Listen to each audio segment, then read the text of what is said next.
Desakan untuk menyetop perdagangan dan konsumsi Bandel Mandi, Depok, Jawa Barat. Setelah Setelah video penyiksaan kuda ini beredar luas di media sosial, komunitas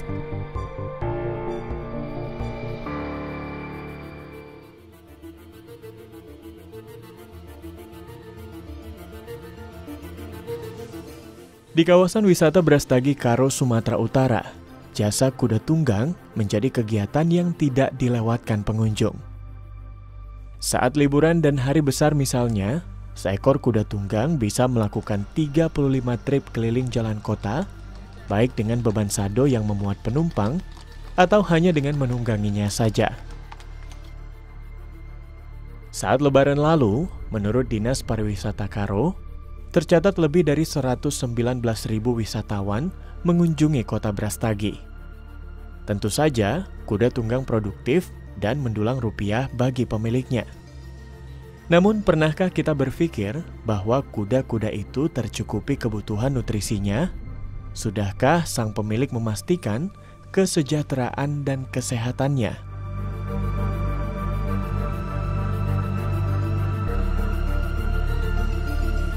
Beberapa orang staf manajemen kawasan wisata yang mengusung pelestarian lingkungan dan gaya hidup vegetarian menyelamatkan seekor kuda asal Takengon, Aceh yang diberi nama Basanti.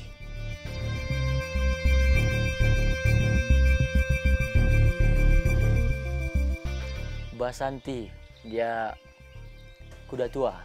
Jadi dia itu asalnya dari Takengon. Takengon dia udah non-stop jadi kuda penarik sado kurang lebih 8 tahun. Kurang lebih kemarin 30 jutaan ke atas. Jadi karena mereka tahu bakalan dia yang kita ambil, jadi mereka tekan harga, makin dinain juga, tapi nggak apa-apa. Yang penting kita ambil si Basantinya, itu kemarin. Awal dulu pertama nyampe di sini dia lebih ke itu sih, lebih ke bingung. Ini gimana nih? Karena dia seumur hidupnya nggak pernah hidup di tempat terbuka, banyak rumput, ada lapangan begitu. Jadi dia ngeliat rumput aja bingung pertamanya. Dan mulai dari masuk dari gerbang, naik mobil, turun di dekat pinus kita, dia masih bingung. Pertama nyampe ke lapangan, dia bengong, bingung ini di mana gitu mungkin ya. Jadi setelah itu dia lihat si Morgan lari-lari. Si Morgan putar-putar di lapangan kita, guling-guling.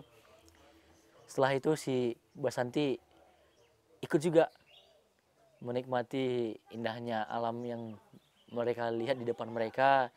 Dan mulai dari situ mereka sudah mulai hidup bebas dan senang di sini gitu.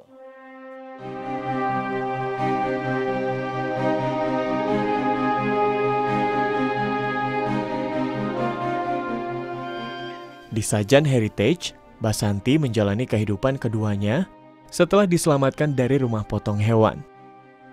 Di sini, ia dijadikan sahabat yang mengingatkan para pengunjung akan harmonisnya hubungan manusia, hewan, dan alam karena kasih sayang. Basanti itu artinya ibu pertiwi, kalau di bahasa India atau Punjabi. Kenapa dinamai Basanti? Terlebih dia seorang kuda betina kan. Jadi sebelum dia nanti pergi juga dari dunia ini, setidaknya kita mau dia menikmati ibu pertiwi ini gitu. Bagaimana semestinya dia hidup di ibu pertiwi.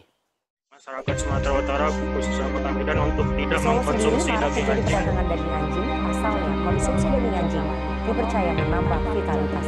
Sebelumnya, komunitas Dog Meat. Menurut data dari Toba Animal Friends, sebuah komunitas penyayang hewan, tahun 2022 lalu di Kota Medan, ada 150 ekor anjing yang dibantai dan disantap dagingnya. Meski Wali Kota Medan telah mengeluarkan surat edaran tahun 2022 tentang pelarangan komersialisasi daging anjing, hingga kini tetap saja banyak orang yang mengonsumsi daging anjing. Dijadikan sebagai tambul atau makanan bagi peminum minuman keras tradisional atau tuak. Tidak hanya di Medan, di sepanjang jalan menuju Kabupaten Karo, jelas terpampang pamflet rumah makan daging anjing dan juga biawak.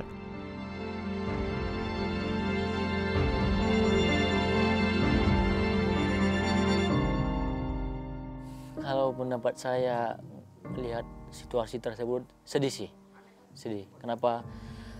Anjing ini adalah salah satu hewan yang paling setia di bumi ini. Anjing hewan yang bisa kita bilang menjadi penjaga kita juga kalau kita pelihara, kalau kita tinggal bersama dia. Dia itu udah lebih dari teman kalau bagi saya di sini. Jadi dia kita pelihara tujuannya menurut saya bukan untuk dipotong, tapi kebanyakan orang di sini mereka pelihara anjing dijadikan bisnis, dijadikan makanan, tapi kita nggak mau seperti itu, karena memang mereka ini betul-betul teman setia. Dia kalau kita kasih makan sekali aja dia udah ingat kita selamanya. Tapi ya intinya kayak gini, masa sih teman kita sendiri kita potong, kita makan begitu. Jadinya kan dia udah kasih hidupnya sama kita, setia sama kita, tapi kita potong, kita jual. Apa bedanya sama pengkhianatan gitu sih. Aumi dan rekan-rekannya juga merescue banyak anjing. Karena mereka dikenal sebagai pecinta hewan, banyak warga yang menawarkan anjing yang tadinya akan dijual ke rumah makan yang mengolah daging anjing. Rescue yang kita dapat informasi juga dari teman, ada yang memang nggak bisa pelihara lagi, ada juga yang dulu memang disiksa begitu. Jadi hewan-hewan anjing tersebut yang memang sudah sangat terlantar, miris kondisinya, itu yang selalu kita utamakan, itu selamatkan dengan sekuat kita, semampu kita untuk ambil mereka, terjun ke lokasi, ke tempat di mana hewan itu, anjing itu yang dimasukin di kerangkeng. Bayangin di kerangkeng dari umur 3 bulan lah, sebesar anak anjing kita yang ada di sini, sampai dia besar nggak pernah keluar dari kerangkeng tersebut. Makan minumnya juga nggak jelas, jadi dia pup juga di situ, tidur di situ, makan di situ, sampai anjingnya diare berdarah. Jalan juga udah susah, bingung. Makan juga udah bingung, nggak tahu caranya makan gimana. Tapi kemarin kita berhasil angkat dan kita bawa di sini. Dan kemarin setelah seminggu di sini kita langsung kirim ke Medan Animal Rescue, jadi dirawat di sana, dikasih perawatan medis yang intensif.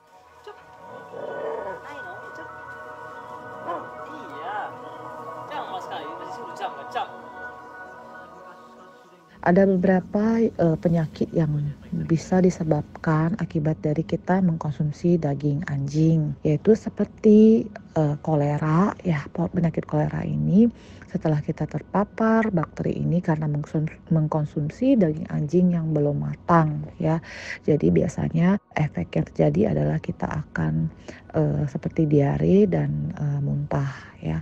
Nah, kemudian yang berikutnya adalah penyakit trikinosis. Nah, trikinosis ini adalah infeksi parasit, yaitu berupa cacing gelang yang masuk ke dalam peredaran darah kita. Nah, tergantung seberapa banyak parasit yang masuk ke dalam tubuh kita tersebut, maka infeksi atau gejala yang disebabkan bisa bermacam-macam, yaitu mual, muntah dan sebagainya. Juga ternyata bisa menuju ke bagian tubuh lain seperti otot, paru-paru, dan bahkan otak yang dapat berbahaya bagi kesehatan kita. Nah, yang berikutnya adalah efeknya adalah rabies. Nah, kita tahu ya, bila kita digigit anjing, kita bisa mendapatkan penyakit rabies. Selain kita digigit, ternyata ketika penyembelihan, nah misalnya penjagal ya, bisa juga dengan mudah terinfeksi rabies dan menyebarkan penyakit ke anjing lain dan manusia. Nah, yang efek berikutnya adalah keracunan. Nah, karena kenapa biasanya ketika anjing tersebut ditangkap, salah satu cara yang digunakan penjual adalah dengan memberikan racun atau umpan berupa racun. Nah, ketika racun masuk ke dalam tubuh anjing dalam waktu lama, dan ketika manusia mengkonsumsi anjing tersebut ya, atau makan anjing tersebut, dapat berpotensi racun tersebut juga membunuh manusia yang memakan daging anjing tersebut. Nah, penyakit-penyakit lainnya juga antara lain ya bisa infeksi yang terjadi seperti infeksi dari bakteri E. coli dan Salmonella. Nah, bisa juga kita mendapatkan penyakit yang lain ya seperti hepatitis dan leptospirosis bila kita mengkonsumsi daging anjing tersebut.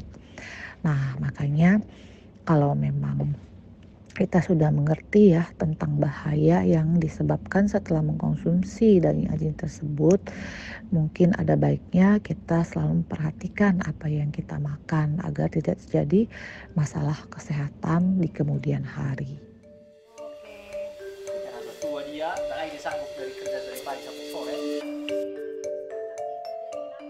Cinta hewan dan pelestarian lingkungan telah menyatu dalam diri Aumi dan rekan-rekannya. Hingga mereka pun memilih gaya hidup vegetarian yang juga dikampanyekan kepada orang lain.